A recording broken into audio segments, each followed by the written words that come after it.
Bismillahirrahmanirrahim. Assalamualaikum warahmatullahi wabarakatuh. Perkenalkan Ustadz, nama saya Leni Ajeng Musafiroh.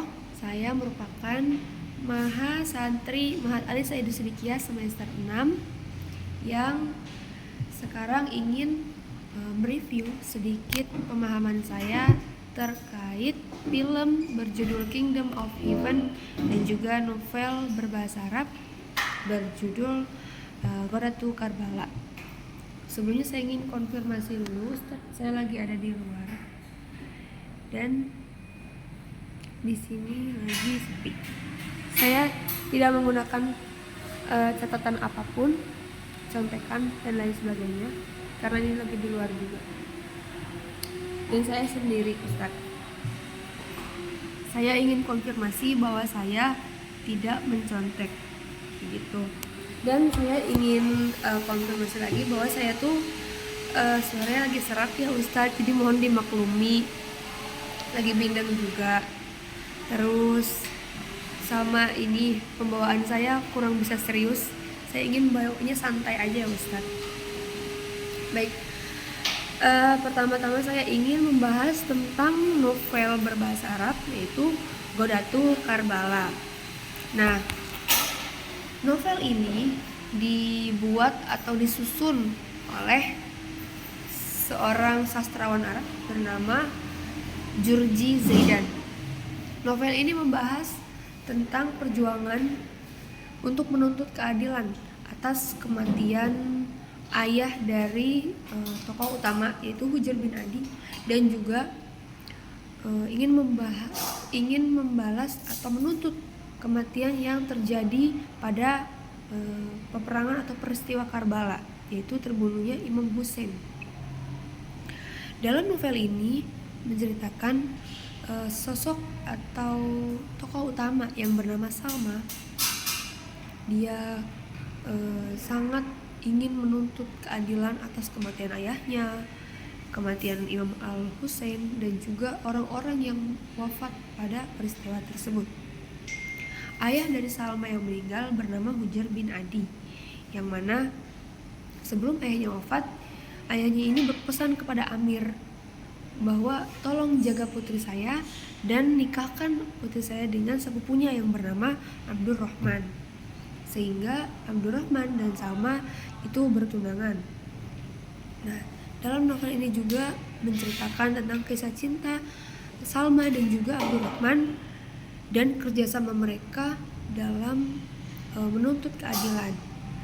Di novel itu juga menggambarkan bagaimana politik dinasti Abbasiyah saat itu yang sangat mencitrakan buruk terhadap Ahlul Bait, terutama Imam Ali dan Imam Hussein. Padahal mereka sendiri yang membuat kejahatan tersebut, namun mereka menutupi kejahatan tersebut yang seharusnya pada tanggal 10 Muharram diperingati kematian Imam Al-Husain, justru dibelokkan, sejarah tersebut dibelokkan menjadi cerita-cerita tentang nabi yang lain seperti Nabi Musa selamat dari kejaran Fir'aun pada tanggal 10 Muharram atau Asyura, atau terbebasnya Nabi Ibrahim dari kobaran api yang dinyalakan oleh Raja Namrud dan sebagainya. Jadi cerita tentang kematian Imam Husain itu justru ditutupi dengan cerita-cerita yang lain.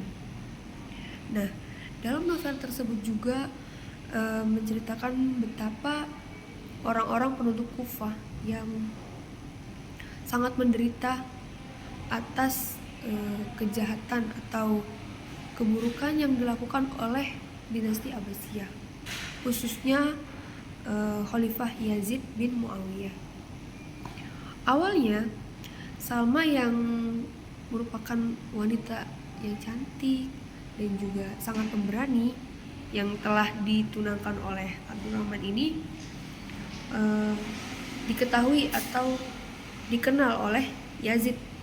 Nah, karena Yazid saat pertama kali memandang Salma ini cantik, dia pun berniat untuk menikahi Salma.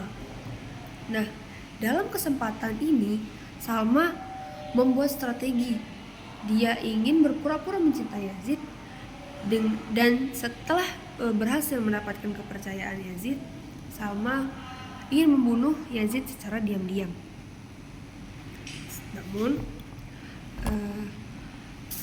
Namun rencana Salma tidak berjalan mulus. Ada salah satu orang bernama Shimir justru melaporkan atau membocorkan rencana Salma yang ingin membunuh Yazid. Yazid di sini mendengar hal itu, ingin membuktikan apakah benar yang dikatakan Yazid.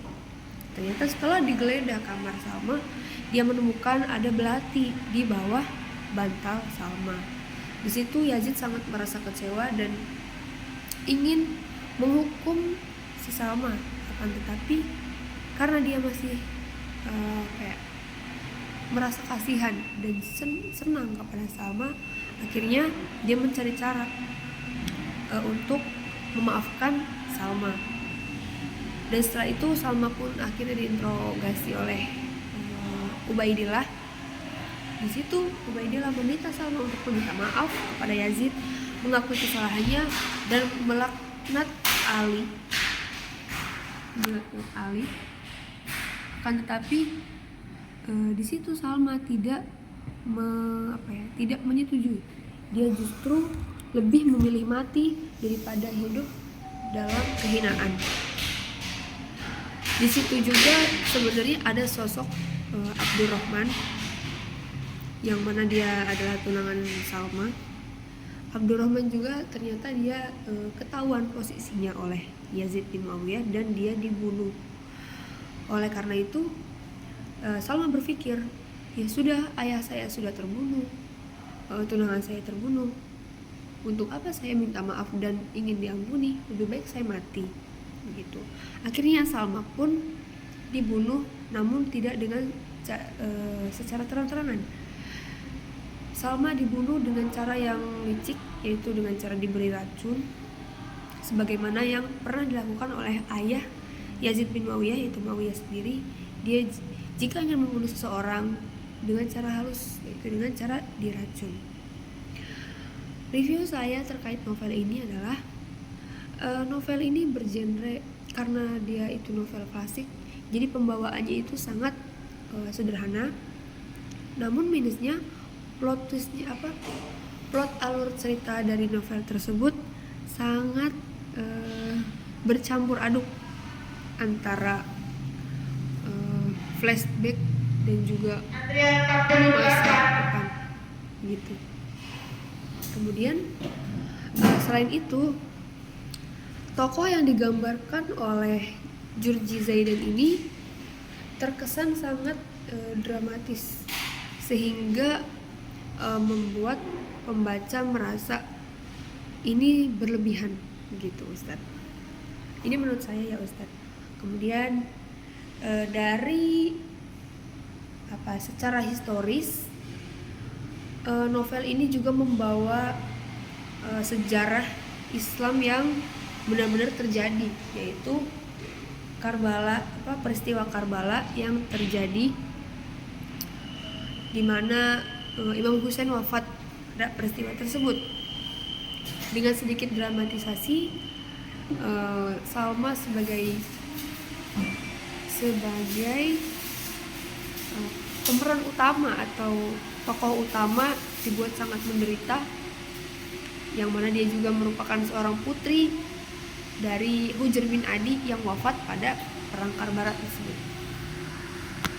Adapun nilai positif dari novel ini adalah keindahan bahasa Arab, yang dimana kita tahu bahwa sastra Arab itu tidak pernah berubah. Dari zaman dulu Arab sangat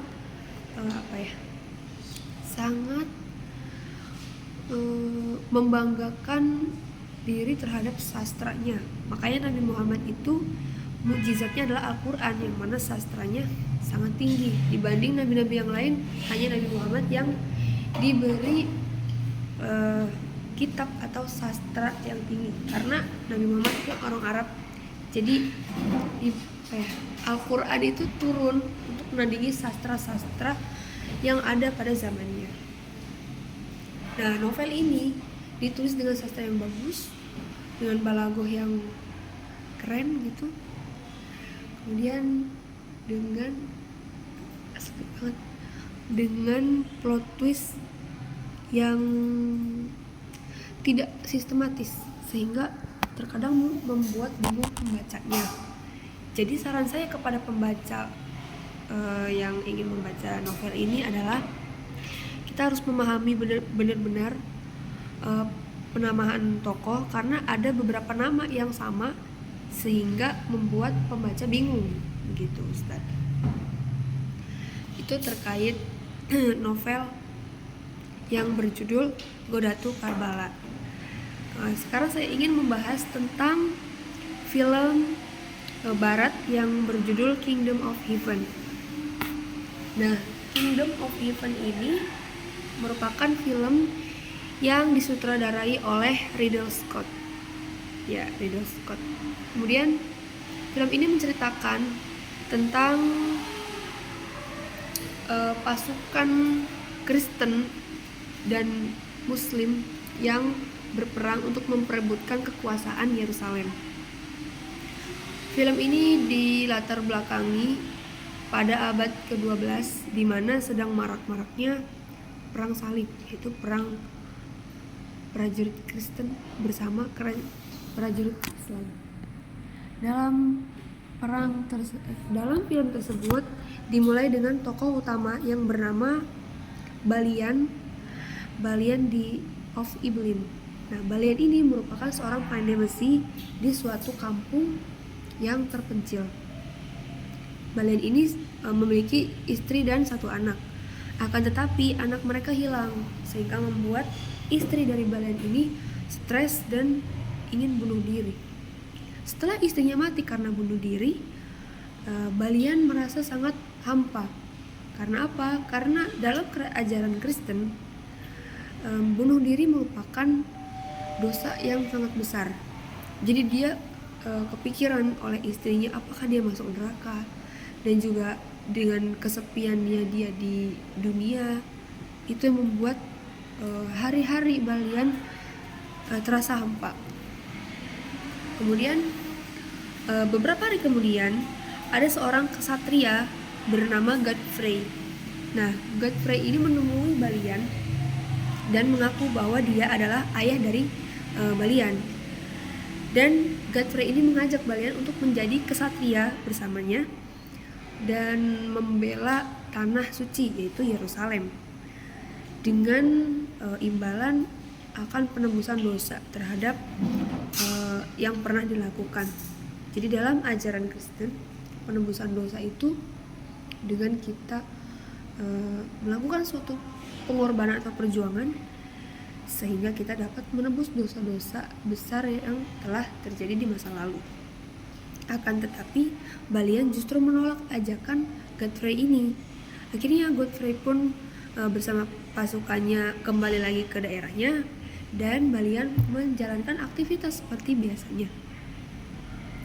Namun beberapa hari kemudian, secara tidak sengaja Balian membunuh seorang pendeta yang korupsi saat itu. Yang mana pendeta ini masih ada hubungan saudara dengan almarhum istrinya. Nah, karena dia itu sudah terlanjur membunuh pendeta, dia berpikir untuk ya sudah, lebih baik saya menyusul Godfrey dan menebus dosa besar yang telah dilakukan saya bersama istri saya. Akhirnya dia pun menyusul Godfrey. Nah, setelah bertemu dengan Godfrey, di sana dia mengajarkan Balian untuk bagaimana cara berperang, bermain pedang, cara mengatur strategi dalam menyerang musuh. Selain itu juga Godfrey mengajarkan Balian nilai-nilai kehidupan, kemanusiaan, dan juga toleransi yang tinggi, yang mana nilai tersebut sudah jarang ditemui oleh kesatria yang ada pada zamannya. Namun belum sampai ke Yerusalem, ternyata Godfrey meninggal dunia karena serangan yang dilakukan oleh musuh. Sebelum meninggal, Godfrey memberikan amanat, memberikan wasiat untuk menjadi kesatria yang lurus dan memberikan tanah yang ada di Ibelin. Nah, sekedar info, Ibelin merupakan tanah yang gersang dan tandus, yang sama sekali tidak ada air, dan tidak semua penduduknya berasal dari orang Kristen, ada juga yang berasal dari orang Islam. Singkat cerita, Balian datang menemui Raja Yerusalem saat itu, yaitu Raja Balduin IV. Nah, Raja Balduin IV ini ternyata memiliki kelainan kesehatan. Dia itu mengalami penyakit lepra atau kusta, sehingga seluruh tubuhnya dia menggunakan jubah untuk menutupi luka-luka lepra atau kustanya, dan wajahnya itu ditutupi dengan topeng dari perak, sehingga tidak ada satu orang pun yang bisa melihat wajah Raja Balduin IV. Setelah bertemu dengan Raja Balduin IV, mereka berdiskusi, dan sang raja sangat mengharapkan bahwa Balian ini bisa menjadi kesatria yang lurus, yang sama seperti ayahnya. Setelah itu, Balian mendatangi tanah yang diberikan oleh ayahnya, yaitu Ibelin. Di sana dia memerintah dengan bijak, dengan baik, dan berkat kepemimpinannya, Ibelin yang semula menjadi tanah yang gersang, dia bisa menjadi tanah yang subur dan juga banyak air, berkat kepemimpinan Balian. Nah, melihat tindakan Balian, Raja Balduin merasa senang dan juga berpikir untuk ingin menikahkan Balian dengan adiknya. Jadi Raja Balduin IV itu mempunyai adik perempuan yang bernama Sibila, yang mana Sibila ini dinikahkan oleh secara politik dia dinikahkan oleh seorang kesatria yang sangat fanatik terhadap kekuasaan. Nah, Raja Balduin IV yang sangat menjunjung tinggi toleransi, perdamaian, itu tidak suka dengan adik iparnya ini yang bernama Guy de Lusignan. Singkat cerita, Raja Balduin menawarkan kekuasaan dan menawarkan kepercayaan kepada Balian untuk menikahi adiknya ketika suaminya ini wafat. Tapi Balian lagi-lagi tidak mau menerima, karena sebagai seorang kesatria dia harus tetap menjunjung tinggi nilai-nilai yang diajarkan oleh ayahnya.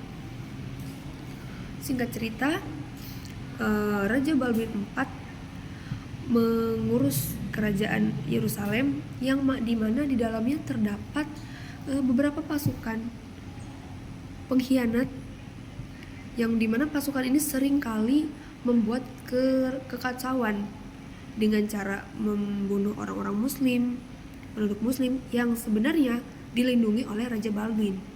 Nah, Raja Balduin ini menjalin kerjasama atau perjanjian kepada Salahuddin al-Ayyubi. Bagi orang Arab yang kesulitan membaca nama Salahuddin, mereka justru menyebutnya dengan Saladin. Nah, Raja Balduin ini menjalin hubungan kerjasama dengan Saladin selama bertahun-tahun. Namun memang ada beberapa oknum yang membuat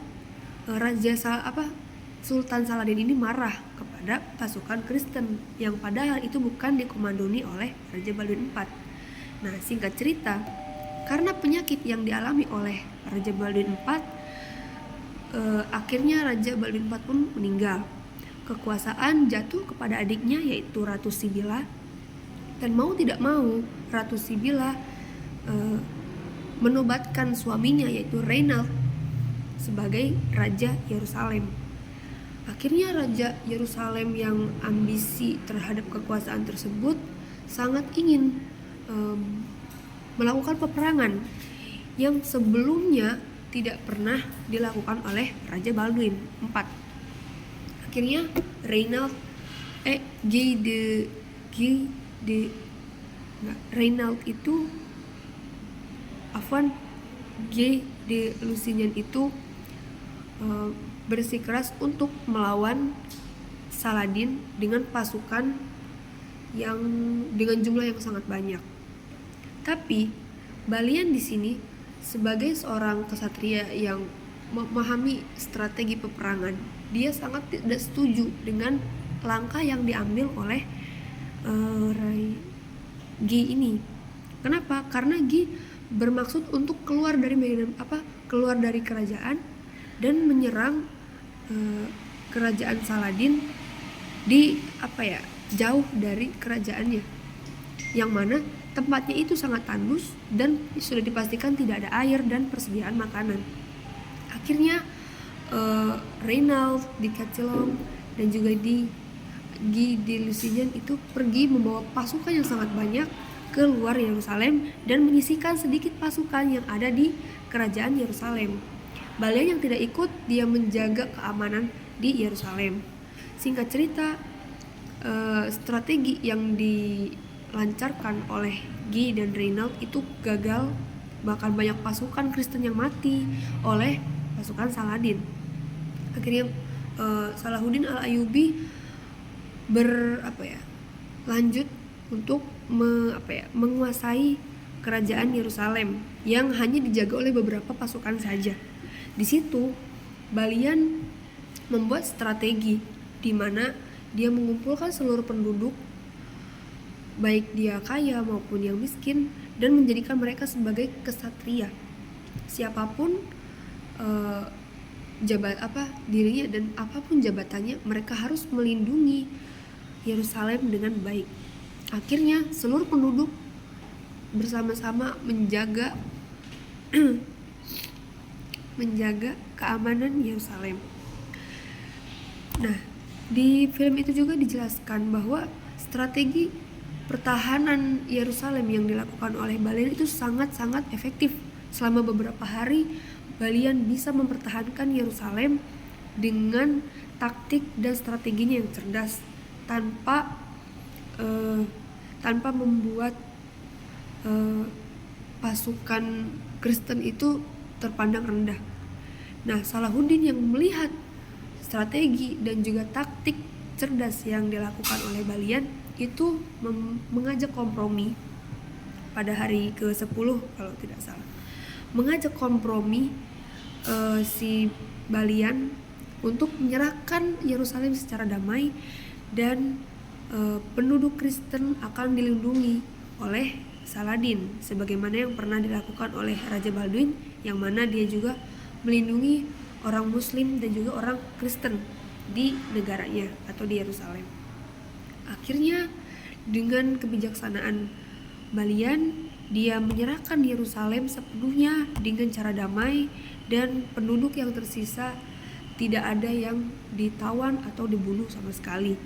Penduduk juga hidup makmur di bawah kekuasaan Salahuddin Al-Ayyubi.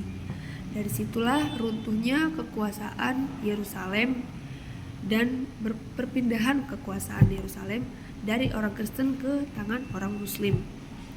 Di film ini dijelaskan bagaimana Raja Baldwin IV dan juga Salahuddin Al-Ayyubi menjaga perdamaian dan juga toleransi agama yang sangat tinggi. Raja Baldwin IV maupun Sultan Saladin sangat menghindari konflik perpecahan, peperangan yang akan terjadi. Karena apa? Bagi mereka peperangan itu hanya memakan korban jiwa, hanya menumpahkan darah.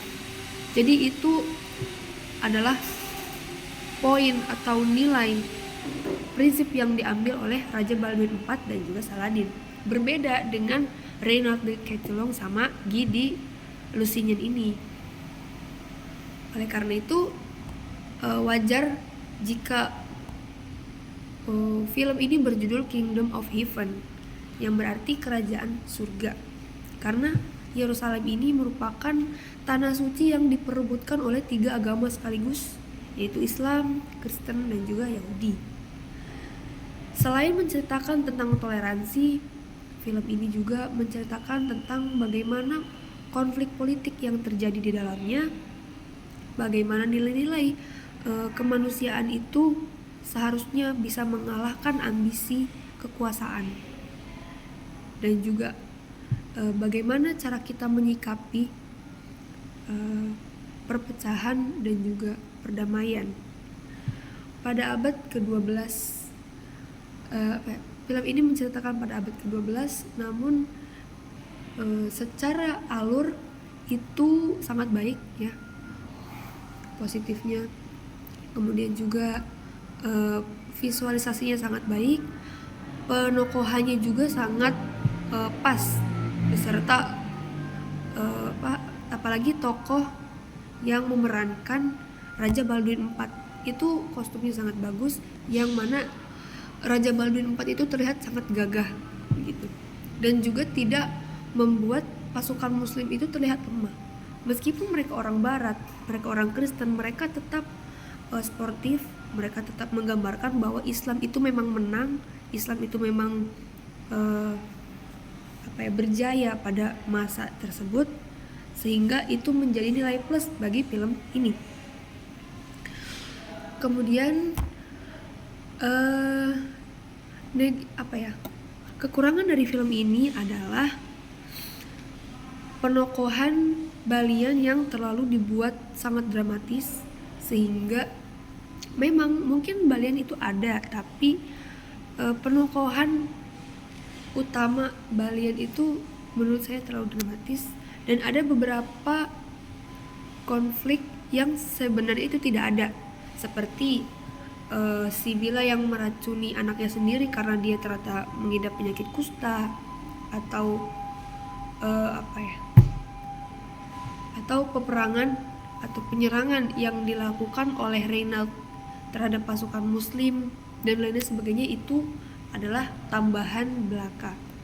Adapun secara historis memang ada kesamaan sejarah dengan film ini, yaitu runtuhnya Yerusalem, jatuhnya Yerusalem ke tangan orang muslim. Itu sudah menggambarkan bahwa orang barat yang membuat film ini memang sportif begitu, dan juga penokohannya juga sangat bagus sesuai dengan karakter dan wajahnya masing-masing. Pendapat saya pribadi tentang film ini bagus karena visualisasinya sangat keren, penggambaran tokohnya pas, plotnya juga lumayan baik, meskipun ada beberapa scene yang misalnya di bagian percakapan terlalu panjang, jadi membuat bosen penonton.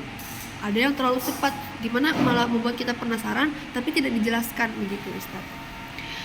Selain itu juga saya merekomendasikan film ini kepada yang belum menontonnya, karena film ini bagus untuk kita sebagai orang muslim, dan terutama pelajar sejarah yang minat bagi sejarah itu sangat direkomendasikan untuk menonton film ini. Kenapa? Karena ini dibuat oleh orang barat, tapi mereka justru sportif, mereka tidak mengada-ngada, mereka tidak berbohong pada fakta sejarah gitu. Ya, secara umum bagi saya film ini bagus, meskipun memang ada beberapa kekurangan, itu menurut saya sangat wajar, karena perbedaan pendapat antara orang muslim dan orang barat itu pasti ada. Mungkin cukup sekian dari saya, Ustadz. Kurang lebihnya mohon maaf. Kalau memang ada salah-salah kata gitu, ya saya mohon maaf, karena seadanya, Ustadz. Sini saya mau konfirmasi lagi bahwa saya tidak punya catatan. Saya di sini sendirian juga. Saya tidak ada catatan sama sekali. Sini juga tidak ada, Ustadz.